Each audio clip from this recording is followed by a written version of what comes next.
하나님께서 오늘 우리에게 주시는 말씀 창세기 13장 10절에서 18절까지 말씀입니다. 창세기 13장 10절에서 18절까지 제가 가진 성경으로 구약 15쪽에 있습니다.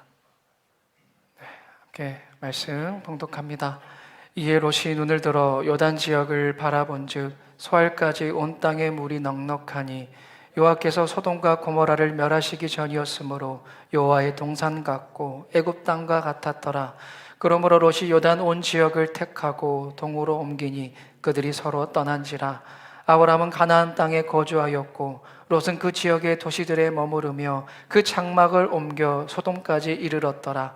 소돔 사람은 여호와 앞에 악하며 큰 죄인이었더라. 롯이 아브람을 떠난 후에 여호와께서 아브람에게 이르시되 너는 눈을 들어 너희 있는 곳에서 북쪽과 남쪽 그리고 동쪽과 서쪽을 바라보라. 보이는 땅을 내가 너와 네 자손에게 주리니 영원히 이르리라. 내가 내 자손이 땅에 티끌 같게 하리니 사람의 땅에 티끌을 능히 셀 수 있을진데 내 자손도 세리라. 너는 일어나 그 땅을 종과 횡으로 두루 다녀 보라. 내가 그것을 내게 주리라. 이에 아브람이 장막을 옮겨 헤브론에 있는 마물의 상수리 수풀에 이르러 거주하며 거기서 여호와를 위하여 제단을 쌓았더라. 아멘. 할렐루야. 오늘 주님의 집에 오신 모든 성도님들을 환영하고 축복합니다. 명절 연휴 잘 보내셨어요? 피곤하신가 봐요. 연휴 끝났어요 이제. 아쉽지만 연휴가 끝났습니다. 아우 어쩜 이렇게 연휴가 긴지. 너무 길었어요. 그렇죠? 자, 오랜만에 가족들 또 친지들과 풍성한 정을 나누신 줄로 믿습니다. 뭐 반응들이 왜 그러세요? 덜 풍성하셨나 봐요. 얼마나 풍성한 정을 나누셨는지 지난 주일보다 얼굴빛이 더 이렇게 보름달처럼 넉넉해 보이는 것 같은데 맛난 음식들을 많이 먹으셨나 봐요. 우리 넉넉한 마음으로 이렇게 우리가 서로를 축복하며 인사 나누었으면 좋겠습니다. 창조절에 함께 인사 나누는 제목이 있죠? 우리는 그새 까먹었어요. 몇 번 안 했더니. 우리는 세상의 복입니다. 함께 옆에 분들 축복하며 인사 나누겠습니다. 우리는 세상의 복입니다. 우리는 세상의 복입니다. 네. 우리가 지난 시간, 난 2주 전이겠네요. 우리가 정교인 수련회 전에 아브라함이 보여준 위대한 포기, 이 포기에 대한 말씀을 나누었어요. 조카 롯에게 모든 선택권을 양보했던 그 아브라함의 믿음의 결단을 한번 기억하실 겁니다. 근데 여러분, 아브라함이 처음부터 이렇게 성숙해 보이는 믿음의 사람은 아니었죠. 한번 기억해 보십시오. 앞의 내용을. 첫 번째 시험, 그 기근 앞에서 아브라함은 뭘 선택했습니까? 하나님을 선택하지 않았어요. 아직은 자기 중심적인 생각에 사로잡혀 있어서 그럴듯한 생각을 가지고 자신의 계획대로, 자신의 뜻대로 기근을 피해 애굽으로 내려갔죠. 그곳에서 처참하게 실패했습니다. 아내를 누이라 속이기까지 했던 그런 실패한 아브라함이었어요. 그러나 한 번의 큰 실패를 경험한 아브라함, 완전히 다른 사람이 되었죠. 뼈아픈 경험을 통해서 그는 깨달은 거예요. 나의 그럴듯한 생각, 나의 힘으로는, 나의 능력으로는 아무것도 할 수 없구나. 당장 내 눈앞에 보이는 이 기근이라는 이 현실 앞에, 이 고난 앞에 두려워할 것이 아니구나.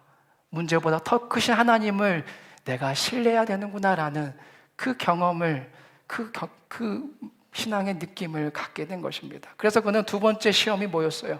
롯과의 갈등. 이 조카 롯과의 갈등 앞에서 이전과는 전혀 다른 선택을 하죠. 바로 자신의 이익과 권리를 포기하는 것이었습니다. 여러분, 믿음이 없을 때는 누가 중요할까요?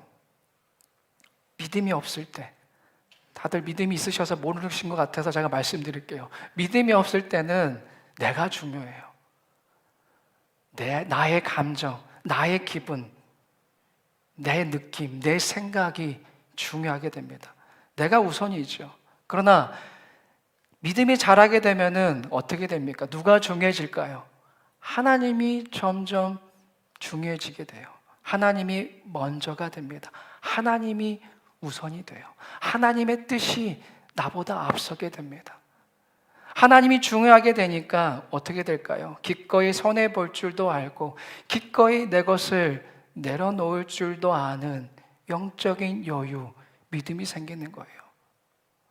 아브라함은 실패를 통하여서 바로 이러한 믿음을 배웠습니다.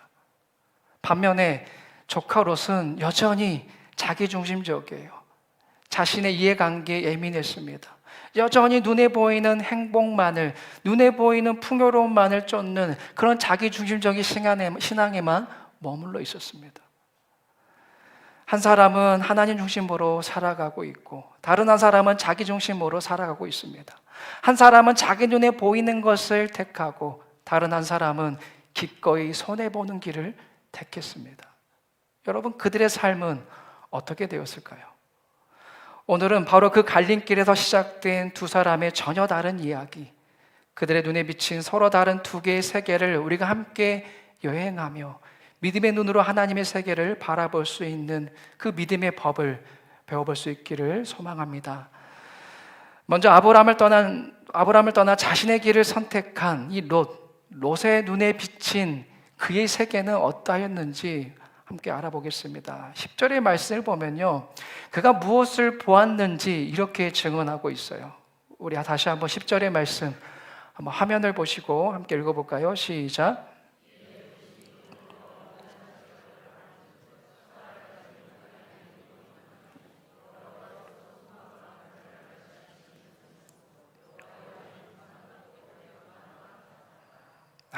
자, 롯은 눈을 들었습니다. 여기서 말하는 눈은 육신의 눈이겠죠. 눈을 들어보니까 뭐가 보여요? 요단 들판이 보여요. 그의 눈에 보기에는 그 들판이야말로 정말로 완벽한 땅이었습니다. 물이 넉넉해서 농사 걱정이 없고 풀이 풍성해서 가축 키우기에는 최적의 환경이었어요. 성경은 지금 그 땅을 뭐라고 말하고 있어요? 마치 여호와의 동산 같다. 즉 에덴 동산 같다는 거예요. 또 뭐라고 얘기합니까? 애굽 땅과 같았더라. 세상에서 가장 풍요로운 땅의 대명사가 애굽 땅이었습니다. 그 땅과 같았다라고 묘사해요. 누가 봐도 최고의 선택지였고 행복이 보장된 땅처럼 보였습니다. 이것이 바로 롯의 눈에 비친 세상이었어요. 바로 보이는 것이 전부인 세계입니다.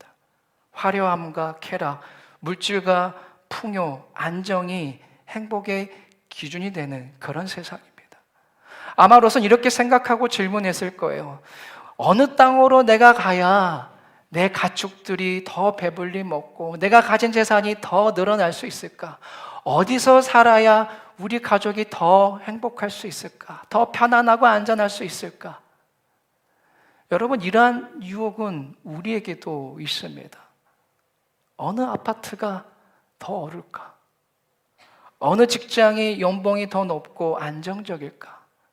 어떤 배우자를 만나야 내 인생이 편할까? 이처럼 당장 눈앞에 보이는 달콤함의 유혹은 참 강력해요. 여러분, 아이에게 몸에 좋은 채소와 달콤한 사탕 함께 보여주면은 뭘 선택하겠습니까?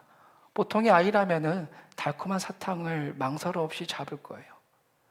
당장의 즐거움을 주기 때문입니다. 롯은 이렇게 영적인 아이와 같았어요. 그는 영원한 가치가 아닌 눈앞의 달콤함을 선택했습니다.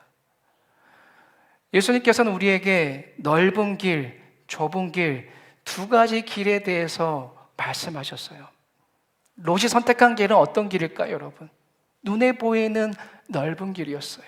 편해 보여요. 누구나 다 찾아가는 그런 길입니다. 그러나 성경은 그렇게 눈에 보이는 편안한 길이, 그 넓은 길이 어떤 길이라고 말합니까? 그 끝이 뭐라고 말해요? 멸망이라고 말합니다. 그 길의 끝은 반드시 멸망이라고 말씀하고 계세요. 그 화려함 뒤에는 우리가 보지 못하는 무거운 진실이 숨겨 있습니다. 오늘 13절 말씀에도 보십시오. 한번 같이 볼까요? 소돔 사람은 여호와 앞에 악하며 큰 죄인이었더라. 롯이 선택한 그 아름다운 땅은 무슨 땅입니까? 하나님이 보시기에는 죄악에 가득한 땅이었다라는 거예요. 사람의 보이는 눈으로 봤을 때는 그 땅은 정말 애굽 땅과 같이, 정말 에덴 동산 같이 풍요로운 땅처럼 보였지만 하나님의 시선으로는, 하나님의 관점으로는 죄악이 가득한 땅이었다는 거예요. 여러분, 화려함과 쾌락대에는 항상 죄가 있습니다. 넓고 편한 길의 끝에는 심판이 있어요. 롯은 처음부터 소돔에 살려고 한 것은 아니었을 거예요. 그저 눈에 보이는 좋은 땅을 찾기 위해서 그렇게 장막을 옮겨서 가다 보니까 소돔까지 오게 된 겁니다. 그렇게 조금씩 세상의 중심으로 들어갔어요. 이 정도는 괜찮겠지 않은 작은 타협이 결국에는 그를 죄의 한복판으로 이끌게 된 것입니다. 여러분, 불편하다고 해서 불행한 것은 아닙니다. 이해되십니까? 불편하다고 해서 불행한 게 아니에요. 편하다고 해서 평안을 얻는 것도 아닙니다. 하지만 사람들은 미련해요. 어리석습니다. 항상 눈에 보이는 넓고 편하고 좋은 것만 선택하며 살아가요. 오늘 여러분은 어떻습니까? 어디에 기준을 두고 무엇을 선택하며 지금 살아가고 계십니까? 눈에 보이는 대로 선택하는 것은 믿음이 아니에요. 그거는 본능일 뿐입니다. 믿음이라는 건 뭐겠습니까? 눈에 보이는 현실 너머에 있는 하나님의 약속을 보는 것이 바로 믿음이에요. 여러분은 바로 그 믿음을 소유하고 계십니까?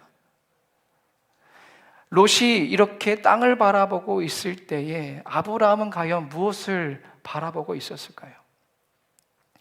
눈에 보이는 풍요로운 땅을 선택하여 떠나간 롯을 그저 묵묵히 지켜보고 있었던 아브라함의 그 마음을 한번 헤아려 봅시다. 모든 것을 다 양보했어요. 권리를 내려놨습니다. 선택권을 다 줬어요. 쓸쓸하게 혼자 들판에 남아있을 때 이 아브라함의 마음은 어떠하였을까요? 아마 인간적으로는 허탈했겠죠. 배신감도 느꼈을 것 같아요. 마치 내 마음 가운데 실패감도 가득했을 것입니다. 이처럼 신앙의 길은 어떻습니까? 때로는 외롭고 고독하다라는 거예요. 자, 그런데 바로 그 침묵과 고독과 애로움의 그 순간에 하나님의 이야기가, 하나님의 일하심이 시작된다라는 거예요. 오늘 14절 상반절을 한번 보십시오. 함께 읽어볼까요? 시작. 롯이 아브라함을 떠난 후에 여호와께서 아브라함에게 이르시되. 아멘. 자, 롯이 아브라함을 떠난 후에 하나님이 찾아오셨어요. 자, 우린 여기서 단순하지만 놀라운 사실을 발견합니다. 하나님이 언제 오셨다고요? 롯이 떠나고 나서 바로 오셨다는 거예요. 이것은 무슨 말이겠습니까? 하나님이 이미 아브라함 곁에 계셨다라는 겁니다. 기다리고 계셨다는 거예요. 하나님은 아브라함의 그 갈등의 시간, 그 고민과 그 애로움의 결단의 순간을 함께 하시고 그 곁에서 조용히 기다리고 계셨다라는 거예요. 그 고통과 아픔의 순간에 방관자처럼 멀리 계신 게 아니라 그 곁에 계셨다는 것입니다. 여러분, 이처럼 하나님은 언제나 우리와 함께 하신 줄로 믿습니다. 믿으십니까? 우리와 함께 하시면서 우리의 눈물을 아시고 우리의 한숨을 아시면서 우리의 기도를 들으시면서 우리의 믿음이 성숙해질 때까지 기다리십니다. 그래서 하나님의 기다림이라는 것은 부재나 무관심이 아니에요. 그것은 사랑의 기다림입니다. 마치 병아리가 스스로 껍질을 깨고 나올 때까지 어미닭의 사랑으로 인내하며 품어주듯 하나님은 아브라함이 스스로 세상적 가치관이라는 이 롯과 온전히 결별하고 나올 때까지 기다리고 있었다라는 겁니다. 하나님의 타이밍을 하나님은 계산하고 있었다는 거예요. 여러분, 이 롯은 아브라함에게만 있는 것이 아니에요. 이 롯은 오늘 우리 안에도 있습니다. 한번 우리 안의 내면을 살펴보세요. 우리 안에는 매일 롯과 아브라함이 다툽니다. 하루는 롯처럼 세상의 풍요가 커 보여요. 눈에 보이는 그 세상의 풍요와 행복과 쾌락을 쫓아가는 것이 옳게 여겨져요. 그렇게 생각합니다. 또 하루는 아브라함처럼 아니야, 그럼에도 하나님의 약속을 붙잡아야지, 그럼에도 하나님을 신뢰하며 나아가야지 라는 그 생각이 내 마음에 있을 때가 있어요. 매일 우리 안에서 롯과 아브라함이 치열하게 다툽니다. 그게 바로 우리의 삶이에요. 여기서 우리가 살아나는 길은 단 한 가지뿐입니다. 뭐겠습니까? 누구와 이별해야 되겠어요? 롯과 이별해야 돼요. 롯과의 결별을 선언해야 하는 것입니다. 세상적이고 인간적이고 물질적인 행복이 내 인생의 전부가 아니다라는 것을 고백하면서 단호하게 그것을 포기하는 거예요. 바로 그때, 바로 그 결단의 자리에 하나님이 찾아오셔서 우리의 등을 두드리시면서 잘했다. 내가 너가 그렇게 하길 기다리고 있었다. 그렇게 격려하시는 겁니다. 그렇게 내면의 롯을 떠나보낸 아브라함, 그렇게 찾아오셔서 이렇게 말씀하시죠. 눈을 들라고 말씀하세요. 그리고 이전과는 전혀 다른, 롯이 전혀 볼 수 없는 다른 세계를 이제 보여주십니다. 우리 본문 14절 하반절을 보십시오. 한번 읽어볼까요? 함께 읽습니다. 너는 눈을 들어 너 있는 곳에서 북쪽과 남쪽 그리고 동쪽과 서쪽을 바라보라. 아멘. 그리고 하나님은 그 광활한 풍경 위에서 눈으로 볼 수 없는 놀라운 약속을 덧입혀 주십니다. 우리 이어서 15절, 16절 상반절까지 또 함께 읽습니다. 시작. 보이는 땅을 내가 너와 내 자손에게 주리니 영원히 이르리라. 내가 내 자손이 땅의 티끌 같게. 아멘. 여러분, 이 약속의 말씀을 받았지만 지금 아브라함의 상황을 인간적인 눈으로 보면 어떻습니까? 지금 좋은 땅을 롯이 다 가져갔어요. 요단의 그 좋은 들판, 그 좋은 땅은, 그 비옥한 땅은 이미 다 선택권을 양보한 롯이 다 가져갔어요. 자신에게 남은 것은 빼앗긴 땅, 버려진 땅입니다. 이제 주위에 아무도 없어요. 홀로 남겨져 있습니다. 근데 바로 그 자리에 하나님은 아브라함에게 믿음의 눈을 뜨라고 말씀하세요. 빼앗긴 땅이 아니라, 눈에 보이는 그 풍요로운 땅이 아니라 내가 다스리시는, 하나님이 다스리시는 동서남북 온 세상을 약속의 땅으로 바라보게 하시는 겁니다. 여러분, 이렇게 아브라함을 하나님 초대하신 거예요. 아브라함아, 아브라함아, 지금 네 눈앞에 있는 땅만 바라보지 말아라. 롯이 선택한 그 땅을 바라보지 말고 너의 시야를 가로막고 있는 저 산 너머를 바라보아라. 내가 다스리는 온 세상, 너에게 줄 무한한 지평선 너머를 바라보아라 라고 초대하시는 거예요. 그리고 하나님은 아브라함에게 홀로 남은 애로운 현실이 아니라 하늘의 별과 땅의 티끌처럼 수많은 믿음의 가족들과 함께 서 있는 그 영광스러운 미래를 보게 하십니다. 여러분, 믿음이라는 것은 바로 이거예요. 믿음은 내 눈앞의 현실에 주저하지 않고 하나님의 약속이라는 더 큰 현실을 붙드는 것입니다. 사실 이렇게 믿음의 눈을 떠서 하나님의 그 새로운 세계를 본 것은 아브라함만이 아니에요. 우리가 성경과 또 기독교의 역사를 보면요, 하나님을 만난 모든 사람들이 어떻게 자신의 한계를 뛰어넘는 더 큰 세계를 보게 되었는지 증언하고 있습니다. 우리가 신약에 보면은 위대한 사도 바울을 한번 보십시오. 그는 유대인으로서 오직 자기 민족 이스라엘의 구원에만 관심이 있었어요.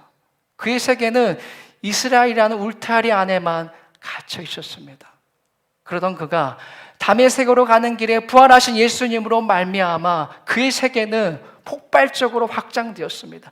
이전에는 개처럼 여겼던 이방인들이었지만 하나님을 만나게 되니까, 부활의 주님을 만나게 되니까 하나님의 마음이 느껴지게 된 거예요. 이스라엘이라는 조그마한 세계에 갇혀있던 그 세계가 이제는 하나님의 은혜로 말미암아 하나님의 마음으로 놀라운 계획을 보게 된 거예요. 온 열방을 품으시는 하나님의 구원 계획을 보게 된 것입니다. 그의 작은 세계가 깨지고 하나님의 새로운 세계가 열려지게 된 겁니다. 우리가 마르틴 루터와 존 칼빈은 어떠합니까? 그들은 처음에는 가톨릭이라는 그 작은 우물 안에 갇혀 있었어요. 그러나 그들이 말씀을 통하여서 하나님을 만나게 되자 종교개혁이라는 새로운 세계를 열게 된 것입니다.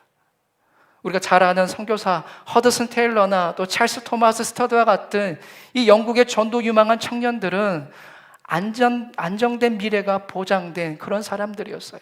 그저 그렇게 행복하게 이 땅 가운데 살아갈 수 있는 삶이 보장되어 있었습니다. 그러나 그들은 예수님을 만나게 되자 그들의 눈에는 영국에서의 성공이 아니라 저 광활한 중국과 아프리카 대륙이 눈에 들어오게 되었습니다. 그들은 자신의 작은 세계에 안주하지 아니하고 하나님이 그들에게 보여주신 더 큰 세계를 향하여서 자신의 삶을 기꺼이 내던졌다는 것입니다. 사랑하는 여러분, 이 모든 믿음의 선배들이 우리에게 무엇을 말해줍니까? 믿음은 내 이성과 경험이라는 벽을 허물고 하나님의 약속과 은혜라는 광활한 세계로 우리를 초대하신다라는 것입니다. 롯처럼 내 눈앞에 땅만 보는 인생이 아니라 아브라함처럼 동서남북을, 바울처럼 온 열방을, 세상의 영광을 포기한 선교사들처럼 하늘의 영광을 보는 인생으로 우리를 부르시고 계신다는 겁니다. 자, 그렇다면 이 놀라운 하나님의 세계, 전혀 경험해보지 못하였던 새로운 세계를 약속받은 아브라함, 이제 어떻게 아브라함을 살아야 할까요? 그의 현실은 여전히 막막해요. 놀라운 약속을, 놀라운 하나님의 세계를 약속받았지만 그의 현실은 막막합니다. 당장 손에 쥔 것은 아무것도 없어요. 아브라함의 마지막 행동이 오늘 우리에게 가장 큰 울림을 주는데요. 자, 이 모든 약속을 받고 나서 그가 먼저 한 일이 무엇이었습니까? 우리 18절의 말씀, 우리 마지막으로 같이 한번 18절 함께 읽습니다. 시작.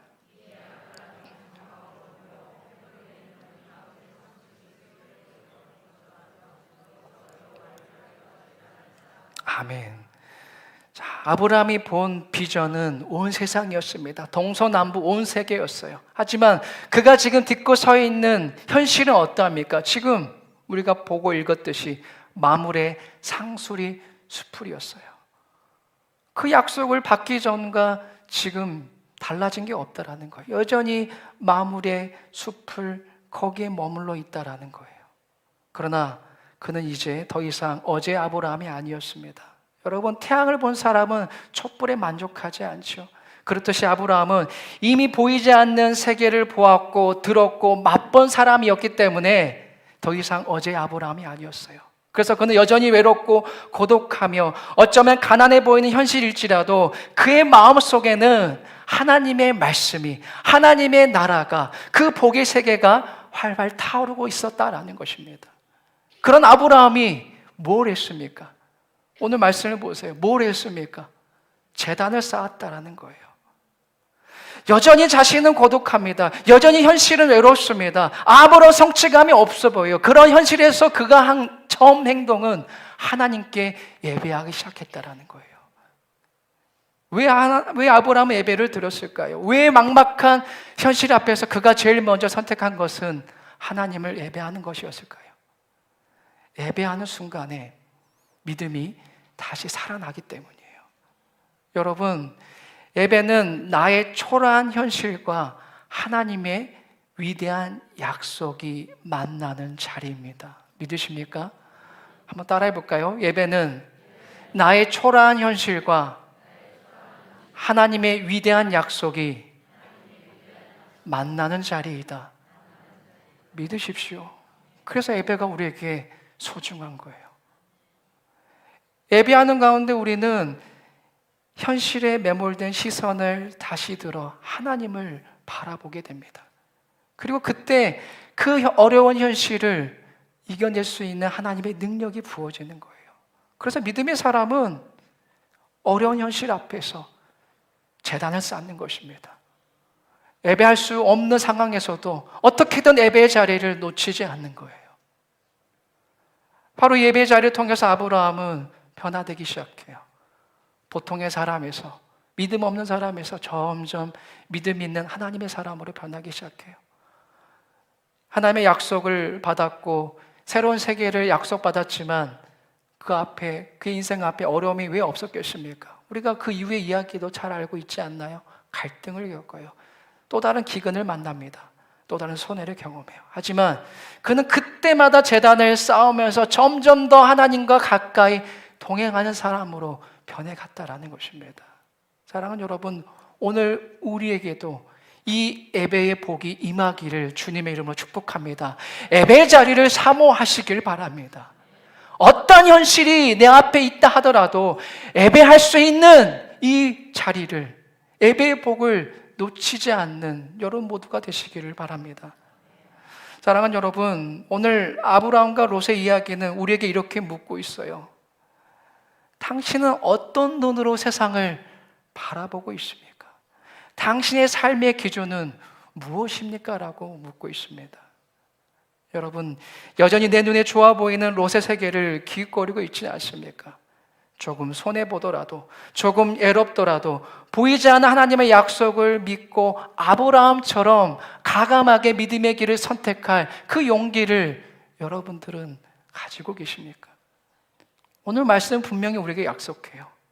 내가 세상의 것, 내 안의 롯을 포기하고 손해보는 그 자리에 하나님이 찾아오셔서 상상할 수 없는 새로운 세계를 우리에게 열어주시겠다라고 분명하게 약속하고 계십니다. 오늘 우리는 이 주신 말씀을 기억하며 잠시 후에 우리 성찬을 나누려고 합니다. 우리 눈앞에 놓일 떡과 잔을 보십시오. 이것은 지극히 평범한 빵과 포도주입니다. 롯의 눈으로 바라보면은 그저 한 끼 식사에 불과할 거예요. 마치 아브라함의 현실이 상수리 수풀에 불과했던 것과 같습니다. 그러나 우리가 이것을 믿음의 눈으로 바라볼 때에 이 떡과 잔은 더 이상 평범한 음식이 아닙니다. 우리는 이 떡에서 우리를 위해 찢기신 예수님의 몸을 봅니다. 우리는 이 잔에서 우리를 위해 흘리신 예수님의 보혈을 봅니다. 우리를 위해 모든 것을 포기하신 하나님의 가장 위대한 사랑을 보고 맛보는 것입니다. 이 떡과 잔을 믿음의 눈으로 바라보며 우리 삶의 자리에서 다시 한번 예배의 제단을 쌓기로 결단하시기를 바랍니다. 비록 우리의 현실이 여전히 상수리 숲을 아래에 있다 할지라도 이 성찬을 통하여서 우리가 주님의 약속을 맛볼 수 있기를 바랍니다. 실패를 통해 우리를 성숙시키시고 포기를 통해 가장 좋은 것을 채우시는 주님의 놀라운 은혜가 오늘 저와 여러분의 그 삶의 자리에 임할 수 있기를 주님의 이름으로 간절히 축원합니다. 기도하겠습니다. 하나님, 저희는 그동안 롯의 눈으로 세상을 바라보았습니다. 눈앞에 이익과 안락함을 쫓았던 저희의 죄를 용서하여 주옵소서. 주님, 이제 결단하길 원합니다. 내 안의 롯을 떠나보내고 기꺼이 손해보는 아브라함의 길을 아버지 택할 수 있도록 성령 하나님 믿음을 더하여 주시옵소서. 저희의 눈을 열어 주시옵소서. 닫혔던 영의 눈을 열어 주시사 초라한 현실 너머에 있는 하나님의 그 크신 약속을 바라보게 하여 주옵소서. 어떠한 상황 속에서도 우리가 예배의 제단을 쌓는 그 믿음을 포기하지 않게 하여 주옵소서. 주님의 약속대로 세상의 복으로 살아갈 수 있도록 성령 하나님 역사하여 주시옵소서. 예수 그리스도의 이름으로 간절히 기도드리옵나이다. 아멘.